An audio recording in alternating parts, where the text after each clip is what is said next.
镰仓一个被很多人吹上天的地方，但是我一直很怀疑，它真的和动画里一样吗？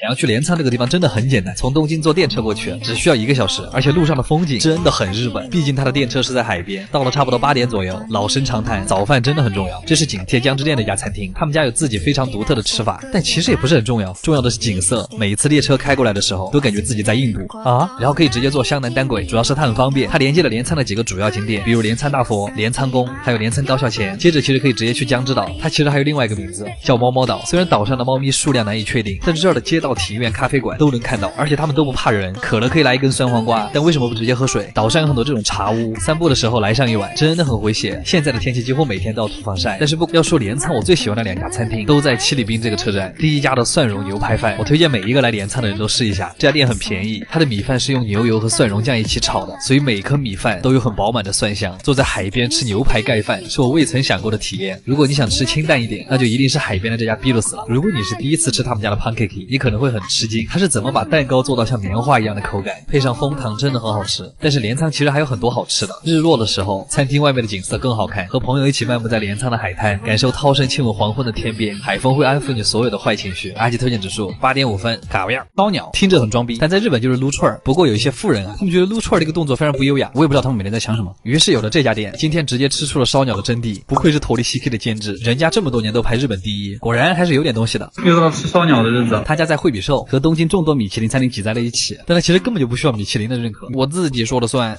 一进店你就会发现，越好的烧鸟店座位会离大酱越近。主要是为了那个，这个箱子是干嘛的呀？1味大酱，5个学徒，配置很日本。开始吧。小菜是一盘寿司，海苔包着鸡胸肉，紫苏叶寿司酱，上面刷了一丢梅子酱，一股淡淡的酸甜果味。第二个菜是炸春卷，里面的馅儿是鸡肉的内脏磨成泥做的，口感像土豆泥，但是内脏的味道非常浓郁，像是在很高级的烤肉店才会吃到的东西。这个菜的设计有点像喜之郎果冻，就是蔬菜版的东北肉冻，凸显的就是一个高级的感觉。这个鸡汤馄饨其实很重要，高情商，大酱在追求极致软烂的口感，低情商，它是炖了多久呀？有一点像四川的鸡汤抄手，但是超级浓郁的鸡汤打底。我回去一定要尝一下鸡汤里面加蒜头。今天的第一盘肉是滴着肉汁的烤鸡腿肉，果然没有芊芊，它滴的那个油水非常像广州那边隔水蒸鸡蒸出来那个鸡汤，鸡皮上的碳香也很明显。上一次吃到这种碳的味道还是在头里 sake。继续吃菜，这是今日份的活到150，它上面那个酱是芝士跟蛋黄搅在一起的，它有点像咸蛋黄炒狼冒泡泡的那个时候的口感，味道还有一点美乃滋。接下来居然是一盘鸭肉，哇！突然想起了成都的温鸭子，第一次在烧鸟店看到了鸭肉，它是用和牛的烹饪方式，低温烹饪的和鸭。这个粉嫩的鸭肉像是5分熟的西冷，鸭皮很厚，一口下去，鸭肉纤维里的油水会直接爆出来，再来一块烤的甜葱根，好家店的葱就是会很甜。下一个菜是小饼家的炭烤鸡肉丸，上面是一个鹌鹑蛋蛋黄，好可爱，它里面软嫩的部分还带了一点脆骨，非常像我豆腐嘴刀子心。把烧鸟的那根木签取掉之后，会实现更高级的一种口感。然后是海苔配烤年糕，虽然是糯叽叽的口感，但是居然一点都不粘牙，是大海的味道啊！这个才是烤鸡皮，刚进嘴像是猪油渣，嚼到后面像是脂肪口香糖。鸡皮是一个唯一一个能够做到又软又脆的东西了吗？哇，这个菜很厉害，它这个造型真的很像菌霸，虽然剔除了骨头，但是保留了软骨，吃起来像猪耳一样方便。下面还搭配了萝卜泥解腻，它这段烤的非常的自然。然后是烤鸡屁股，第一次看到鸡屁股有这么好的待遇，因为它的脂肪真的很多，咬下去真实的在爆油，可能这个就是鸡油味的 QQ 糖吧，好 Q 好油。这个是他家最具特色的菜，很多客人来都会直接点3份，像是开了花的鸡腿，先油炸了一遍再烤，最后撒上孜然跟辣椒粉，里面的鸡肉还很鲜，这一盘鸡你太美了，吃一口就会爆炸。然后是素菜烤红薯，看着黄油融化，还挺开心。就跟日本人很喜欢在西瓜上面撒盐是一个道理，为了让它显得更甜。最后一盘肉是鸡腿3吃，可能因为没有签子，所以他们家每个都很扎实。炭火的味道让鸡肉完全不腻，甚至有点韩国烤肉的意思。最后的主食是鸡汤烤饭团，太牛了，它就是带锅巴的四川鸡汤饭。最后的甜品是一碗刨冰，在日本还挺少见的。吃完之后我发现，这样的烧鸟店真的很适合开在国内。虽然不是传统的串串，也不是特别高档的食材，但是每一盘的设计都很用心。型，非常的出片。阿基推荐指数9分，嘎样，真牛啊！日本和牛身上最贵的那块里脊肉，已经可以卖到普通牛肉价格的100倍。那为什么这么好的肉，日本不出口呢？真的很无语。你装什么？又到了吃牛肉料理的日子。今天我们去了这家店，终于不是烤肉了，他家是高级的和牛料理，用的也是每天泡温泉、喝着中药长大的牛，感觉主打的是个生化的概念，但还是比海里的那些要安全。虽然这些牛活得比东京人还精致，但是最后还不是进我嘴里。又来到熟悉的麻布十番，经常会在这里偶遇日本明星，服务员会提前站在街上等你，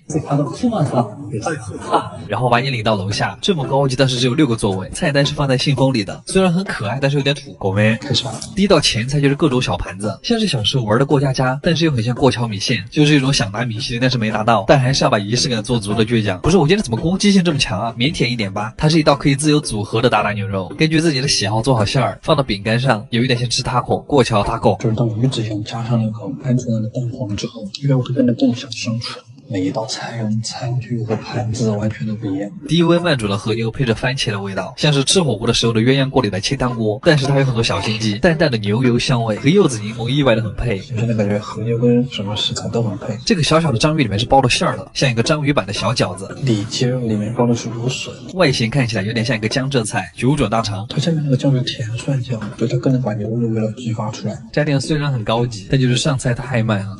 下个菜是一杯鸭汤，就只有一杯鸭汤。高脚杯耶，第一次用这种方式喝鸭汤，好高级啊！它是有点辣卤鸭汤的感觉，但还是有脂肪的甜味。这是一个可爱的带着小熊图案的和牛三明治，它因为把黑松露做成了蓉，所以现在整个菜单都是汽油的味道。它像是和牛三明治版的费列罗，里脊肉嚼起来就是很软弹。牛里脊真的太脆了。接下来是个甜品，黄油芝士蛋挞。他们家的盘子怎么这么好看？因为都是定制的，比这个菜的设计还好看。它外面那层像麦当劳甜筒的脆壳，但里面比较接近榛果巧克力的味道，又像是在吃水果塔。哇，这个菜很像是砂锅版的花椒鸡。这个就是当天一艘船里捕到最好的海胆，就会运到这个地方来。一勺下去，你都能感觉到满满的胶原蛋白，里面有一个很嫩的大块海胆。它是肉海胆，嚼起来像肉。汤底有点像西式版的土豆泥，像是鸡汤和鱼汤混合起来的味道，但是那个粘稠的胶感又很想捞马蹄花，真的很炫。他用的这颗海胆感觉比北海道的海胆还好，所以它真的很贵。刚才的那一口海胆真的很惊艳，我第一次吃到脆的海胆。主菜用的是里脊肉最中间的那个部位，因为炭烤，所以在嘴巴里嚼的时候会有柴火的香味。你会感觉那个柴火味会把和牛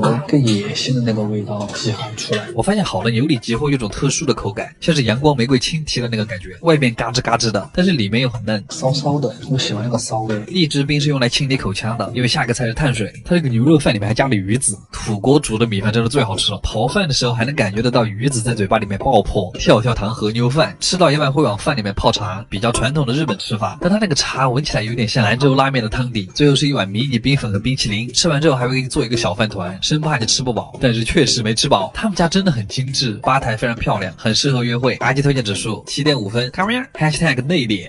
Come here。东京，它是一个非常复杂的城市，虽然我的账号就叫东京阿基，但是来日本这么久了，我都没有正儿八经介绍过它，所以我就在想啊，如果我只有1天的时间，我会在东京做一些什么事儿？我们和上次的神奈川一样，就从早饭开始。首先，如果你的预算比较足，我真的很推荐尝试一下东京的怀石早餐，服务和体验都特别的好。但是那个什么，作为早餐确实有点贵，如果想省一点，回转寿司也是一个不错的选择。毕竟早饭吃好了，才会有接下来的事儿。代官山是一个很适合上午散步的地方，那家米其林1线的咖啡厅，还有非常网红的鸟屋书店都在这儿，感受一下日本富人区的氛围。而且它的旁边就是涩谷，就是那个很大的交叉十字路口。涩谷玩的地方可太多了，忠犬八公的故事就是在这儿发生的，还有超多的影视作品都在这儿取过景。到了午餐时间，最好不要吃太油腻。这家现烤的汉堡肉我很喜欢，而且也不贵。吃完饭我一般会去唐吉诃德逛一下，它是一个综合性特别高的百货，主要是因为他们家特别的便宜，所以当地人也很喜欢。野餐一定要备一点零食，但这个情热价格 logo 的还不错。这是我在里面特别喜欢的香菇干，嚼起来像薯片又像炸串的味道。菠萝蜜水果片我也很爱，吃太油了就用这个解腻。九州番薯条，边走边吃特别上头。最后再推荐一个鱿鱼丝，也很香。当然也不只是零食，很多日本的东西他们这儿都有。如果你还恰好追星，那就更有意思了。涩谷经常会有各种明星的快闪店，比方说现在就是某女团，上个月是某电视剧，反正比较火的东西都会选在这儿。接着下午的时间会很充裕，可以有很多选择。如果你觉得去迪士尼太累了，可以爬一爬东京塔，这个可是东京的标志，巨壮观。不想爬楼梯还可以坐电梯。钢铁森林还是很浪漫的。接下来肯定是很多粉丝想去的地方，秋叶原虽然很难一句话讲清楚，在秋叶原只需要记住一个点，就是不要在你看的第一家买。但其实就算不花钱也会很开心。最后就是东京的夜景，一定要带着喜欢的人去喜布亚 Sky， 静谧而美好，感觉就是形容这儿的。东京真的是一个包容性很强的城市，在这个地方你可以成为任何人。我也开始慢慢意识到，这个复杂的城市包容的并不是人，而是美。阿吉推荐指数9.5分。最后提醒大家，在东京玩的时候，可以等到最后一天再购物。买东西的话，可以直接去东体，因为这里的东西真的相对便宜，基本上只要是日本的日用品，还有药妆，在这儿都可以找到，不用担心被坑，也不用担心买到假货。好了，卡样。这么久没更新，干什么去了？其实主要是回国了，时隔4年终于回来了，我好兴奋啊！这次来上海主要2件事儿，一是来参加个大博主的婚礼，二就是今天这家店了。早就听说上海有很多好店，但是今天这家本帮菜不仅拿了3年的米其林，还拿了3年的黑珍珠，什么牌面啊这么大！这次回国主打一个见世面。这是我回国之后探的第一家店。我真的很喜欢上海的晚上，华灯起，夜色阑珊，感觉很让人安心。你好，我是刘，7点半预定的3位，但他们2个还没来，我先到了，我可以进吗？可以啊，这个餐厅是真的很大，进门的这面墙也很牛，点菜的时候就能感受到服务态度是真的好。餐前小菜会送一个酸桃子，很脆，主要是清口用的。第一个菜就非常的重磅，九转小肠，看看它有没有保留一些东西啊。他家把小肠卷得特别的紧实，再加上小肠很瘦，是特别有层次感的劲道，油香油香的卤水，很想直接泡饭吃。然后是他们家的特色菜花雕醉虾，虾身里面塞得满满的溏心虾膏，真的很夸张，料汁有一种淡淡的梅子味。一嚼它，里面的虾膏会被挤出来，摊在舌头上的体验真的很美妙，但是有点贵。然后这个菜是螺片和田鸡，和田鸡是世界5大名鸡，比我有名多了。淋上料汁拌好之后就可以吃了，厚厚的鸡皮很 Q 弹，而且鸡香特别浓郁。一句话总结就是加了螺片的葱油丝鸡，但这个螺肉确实没什么存在感。然后下面这个菜很厉害，叫红鲟蒸米糕，名字取得真好。简单来说就是猪油饭蒸膏蟹，我也很高兴，它那个红膏真肥美，荷叶的清香也很明显。下面蒸饭用的海鲜酱油特别好，饭的海鲜味特别浓，而且越嚼越香，前肉也很饱满。但这个菜是真的扎实，建议后面再点。然后是一盘煎鱼，鱼皮炸的油脆油脆的，吃起来像蒜瓣肉。然后服务员送了我们一碗福建的卤面，因为是用虾头熬的汤，一翻面那个虾味就扑鼻而来。好浓的虾味。然后这个菜叫姜母鸭，油煎的姜片真的很香，看上去真的很像张茶鸭，但是调味却是生姜汽水。然后这个菜我很喜欢，叫葱烧河鳗，它是把鳗鱼先煎后烧，去骨之后里面塞了香菇。吃的时候我就在想，虽然它是鳗鱼，但真的很像在吃红烧肉，还是肥肥糯糯的那种，舌头一顶，鱼肉就在上膛下面散开了。这个才是意式炸黑猪，酸甜的调味，显得炸过的猪油更香了，很像零食的感觉。然后最后的甜品是个茶冻，我真的太推荐它这个了，10分收敛的奶甜，配上浓郁的茶香，口感又像很稀的双皮奶，特别的好。今天吃了最好吃的菜，每个菜吃完都是今天最好吃的菜。删掉这一段。总的来说，这家店吃的非常的开心，如果不考虑价格因素的话，一定常来。阿吉推荐指数8分，卡样，回国真好。如果这一次我没来热海，我真的以为新海诚一直在骗我。而且你们是不是经常在动画里的第7集看到主角们一起去热海合宿？我也是来了一次之后才知道，原来这里真的是故事里的样子。一起看花火大会，吃海鲜冻，一起准备晚餐。它离东京很近，不管是自驾还是坐电车，都只要2-3个小时。在爱彼迎上面订了一个山顶别墅，一个行李箱，5张车票，到了热海站10点钟。最好现在就去海鲜冻，不然排队排死。这家店在热海很有名，特别是金枪鱼盖饭、海胆盖饭、鲷鱼盖饭还有龙虾盖饭，不要考虑太多，选就对了。吃完记得去买车站旁边的热海布丁，最好再来一个牛奶冰淇淋，接着就可以前往大石山了。它是真的很像一个抹茶蛋糕，上山需要坐缆车，特别浪漫。但是当年农夫3叶是自己爬上来，真牛啊！抹茶蛋糕的正中间是一个射箭场，和朋友一起拍照真的能撞到，而且很好玩。山顶的风景基本就和你的名字里一样，吹着海风走一圈，想象一下龙是怎么把3叶推下去的。玩了一天，最重要的肯定是休息了。这次订的民宿太帅了，它收录在全球特色房源榜单里，是一个4LDK 的豪华单层房屋，一共可以住8个人。在阳台和温泉上还可以俯瞰岱港，有温泉，有超大露台，还有一群朋友可以晚上一起烤肉，看点恐怖片，一起聊聊天也很开心。热海的晚上偶尔会有花火大会，还是海上的那种，我觉得这个真的是在日本最浪漫的事之一了。想象一下和你喜欢的人牵着手坐在海滩上，眼里闪烁着花火，小小恋歌和打上花火，唱的就是这个意思啊！热海的风里有温柔的味道，落日会盖在海滩上，烟花会在夜空绽放，你的告白会被拒绝，但是也无所谓啊，可以给我的视频点赞。阿基推荐指数9分，卡样。法式鹅肝作为世界3大奢华美食之一，在法餐里面它有很高的地位。但是直到我遇到了今天这家餐厅，这里一个汉堡可以买麦当劳11个汉堡。和牛跟法肝都是2个国家最具代表性的食材。把它俩做成汉堡，一口下去的热量能有多高？又到了吃汉堡的日子。这家店在潮人非常多的元素，感觉走到哪儿都会犯潮人恐惧症。哦，原来日语里面有虎视眈眈这个词。すみません。もう1人を増えていいですか？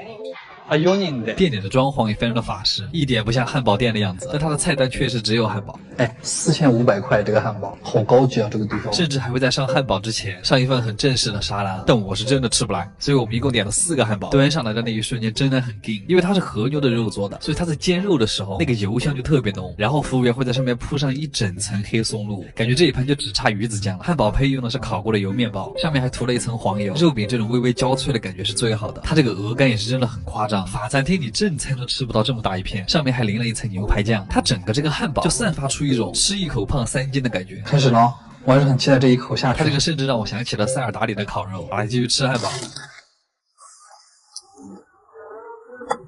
下嘴之后，和牛的油跟鹅肝的油会直接混在一起。又因为它用的肉是100%和牛，所以吃起来不会有那种松散感。你如果优雅的分开吃的话，就吃不到那个油和肉混合在一起的那个味道了。黑松露酱和鹅肝的油都会有点微微的甜，这个时候如果上一碗白米饭，一定要把鹅肝的油挤上去。可能有人会问，鹅肝到底什么味道？我觉得其实比较像刚炸好的猪油渣，但吃感又更接近双皮奶，就是有种感觉在巴黎铁塔下被那个当地的人追的感觉。再配上油面包那个脆脆的皮，整个嘴巴里都是高热量的油香。虽然像喝了一瓶油，但是还想再炫一个。油面包真的很香，掉出来的肉渣还可以蘸一点黑松露酱，好下饭呀！这酱是那个汉堡的精华。麦当劳一个汉堡400日元，这个一个汉堡4500，可以买11个。阿基推荐指数8分。卡面。今天本来是想去探店的，结果我们在京都的山里发现了一个非常可疑的地方。还好我们停下车来看了一下，它门口的招牌上写着猫猫寺。我心想，我一个狗都跟它不共戴天，区区一个猫猫寺能可爱到哪儿去？我肯定是不会进去的，除非忍不住。它的外边是一个非常和风的私人庭院，里面虽然写作猫猫寺，但其实是一个喵喵神教的博物馆。买好门票之后需要脱鞋才能进去。第一个房间是猫咪杂货铺，里面是有130位信徒手工制作了很多商品，所以都很便宜。墙上会挂一些比较有名气的信徒，阿科波48。隔壁房间是一个小画室，好看但是都很贵，还是让喵酒保给我们挑一杯饮料吧。猫猫吧台真的很适合拍照。再往里面走就是我们住持在的房间了，但是今天的住持正在午休，虽然他好像不太开心，但是我花了钱的，得摸一下。墙上还挂着初代目到6代目的画像，有一种非常严肃的脱离感。其实屋外还有一位住持，但他正在轮休啊，但好像住持不小心被关在门外了，我只好出手相助。住持的眼神都非常严肃，甚至感觉他有点生气。店员为了感谢我的相助，赐予了我一次跟住持用餐的机会。倍感荣幸，倍感荣幸，他真的好可爱。然后住持的旁边是可以拜猫的，一般情况下是这个样子的。虽然工作的本质还是睡觉，但是工作人员会给他换上一身严肃的衣服和一些他并不会使用的道具。就是虽然我也不知道我在拜什么，但还是拜一下吧。就是这是贡品一喵园，再往楼下走就是博物馆了。这里面有大量古埃及时期的东西，这是一幅喵古文，好像记载着喵喵统治人类时期的故事。这个是猫猫的棺材，关键是还有它喜欢吃的鱼的棺材。什么呀？这个好像有点酷。木乃伊猫猫的面具，猫历2600年是一个什么概念？果然全世界的人都很喜欢猫咪呢，除了马尔代夫。阿基推荐指数8分，卡味儿。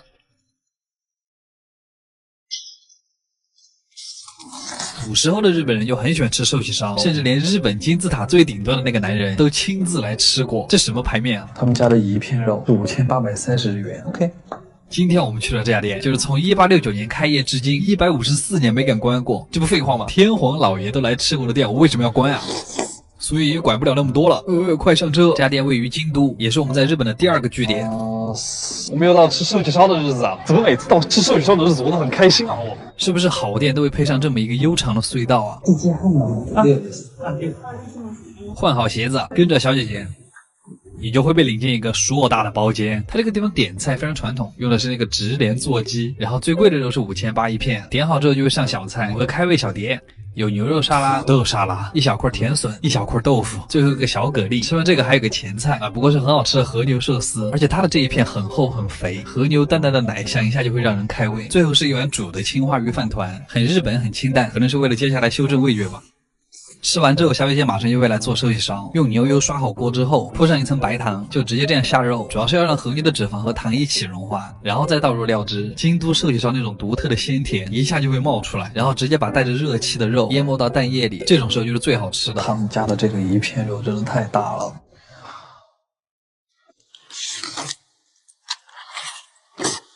不用，还要吃饭了。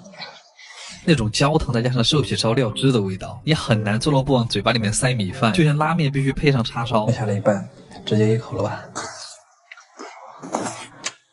和牛裹上无菌蛋液之后，稍微嚼一下，和牛的油脂香就会蔓延在你整个口腔里。如果你觉得腻，可以来一筷子小银鱼盐白菜，味觉修正。然后第二锅因为要下蔬菜，所以下了2片肉，加了菜之后，熬出来的料汁的味道会变得更好。继续吃菜。第二碗我一般喜欢用和牛卷的葱根吃，而且是那种脆脆的葱根。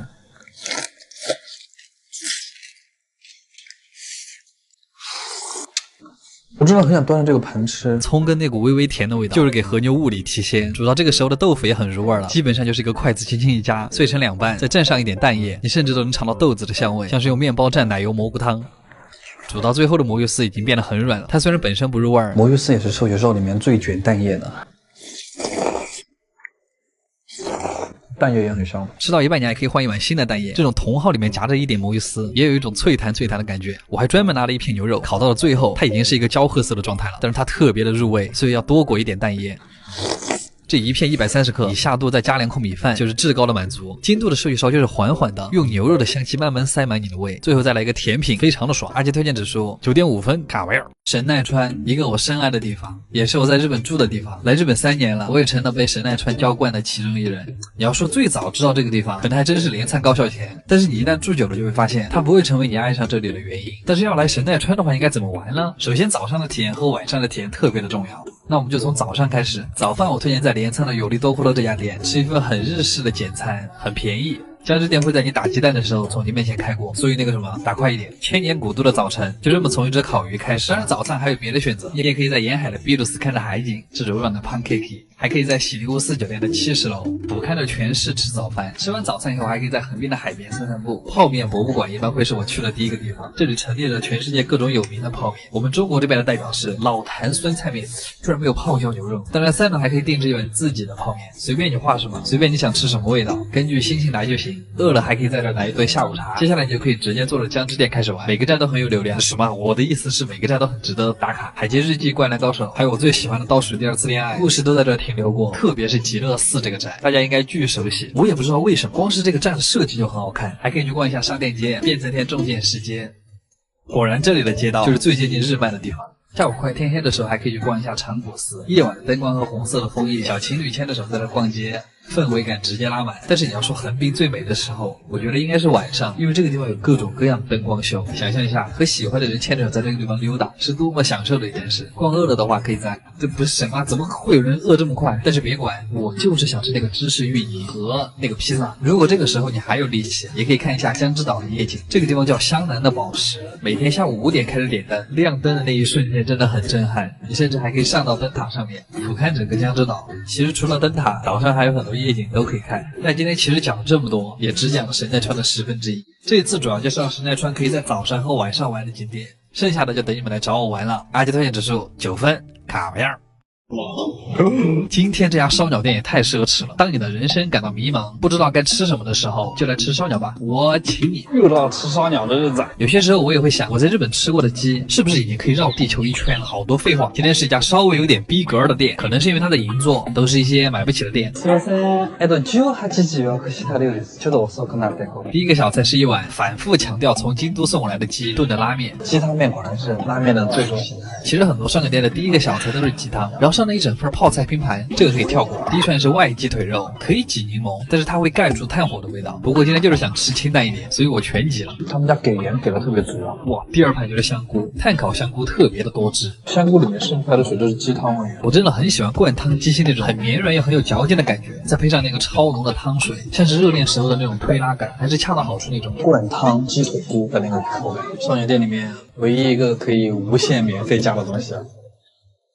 你吃腻了，一定要来一口这个，就瞬间给你动力小子扎一针。接下来是他们家比较高级的一盘半熟鸡胸肉配海胆，这个搭配比较像富家千金和穷小子的爱情，看上去好像很不搭，但是在一起又很和谐。好甜啊，海胆！然后这个是我们点的套餐里面独有的一个菜，黑提灯。他们家这个黑松露削起来跟不要钱一样，不像那些餐厅扑面而来的汽油味，就它像晾了一碗汽油在你面前。而他家这个蛋液特别的浓厚，卵巢部分的肉也很多，又有一点北极贝边的感觉。我觉得这一串算是比较好的提灯。黑松露拌蛋黄，巧克力坚果的感觉。然后是一个名串血干，它里面是半流动的干，那个胆固醇的味道很让人兴奋，像吃到了很滑嫩的鸭血，上面撒了一点特制的山椒，刚好把腻味压住。这是鸡身上的海胆，超级好的蔬菜，能活到多少岁我也不知道。接着是京葱鸡腿肉，就是葱大根加鸡的内腿肉，你一起嚼的时候就能尝到甜甜的葱油和鸡油混合在一起的味道，它是一种蚝油的味道。然后是蛋黄拌手雷，它肉的里面加了子姜末，还有藕粒跟紫苏叶，那个冲鼻的香气刚好会被蛋液压住，很想刨一口米饭确认一下。它这个像我爸爸捏的那个丸子。然后是鸡翅，我一直觉得鸡翅的日语很好听 ，tebasaki。哦，哈萨给用我的门牙去破皮的那个快感特别上头，那种外脆里嫩的层次感会清晰的传到你的牙龈上。它外面的皮好焦啊。然后是热量炸弹鸡屁股，在国内好像大家都不喜欢这个，它的日语叫崩鸡粒，非常的可爱，嚼开之后像是空口喝鸡油。它那个脂肪是一整个固体的那个状态。他家的鸡皮是那种软软油油的鸡皮，像是在嚼炖得很软的牛蹄筋。鸡皮和鸡屁股不一样，鸡皮的脂肪嚼不开。这一串是鸡脖子肉，曾经的最爱，脂肪其实挂了很多，但是吃起来还是脆弹脆弹的。然后最后的主食是一碗黄金亲子冬，上面也淋了一次蛋液，还又给你配了一个蛋黄。你一勺一定要咬上那个滑嫩的鸡肉，加蛋液加鸡蛋，还有一些带着酱汁的米饭，半夜来上这一碗真的特别的幸福。然后他们家还有一个非常厉害的特点，就那个甜品特别的好吃，而且免费追加，像是我老家卖的那种黄豆粉红糖糍粑，特别的硬。今天说了好多个特别，还有这家店的大酱真的很好笑，他会一直问你吃饱了没，走的时候还不忘送你2个烤饭团。阿基推荐指数9分，卡哇亚。和牛是日本从1956年起改良牛中最成功的品种，也是全球公认的最优秀的肉用牛。所以就算日本人没身份证，但这牛必须得有，就这么拽。又到了吃和牛的日子。今天我们要去的这家店，它在日本的和牛界非常的有名。其实日本的很多大佬都很喜欢在这家店谈生意。他家在银座，这是一个日本富人很爱消费的地方，好东西很多，但都很贵，可能我这辈子都逛不起。哎，好了，不要讲那么多废话，再讲一点吧。こんばんは。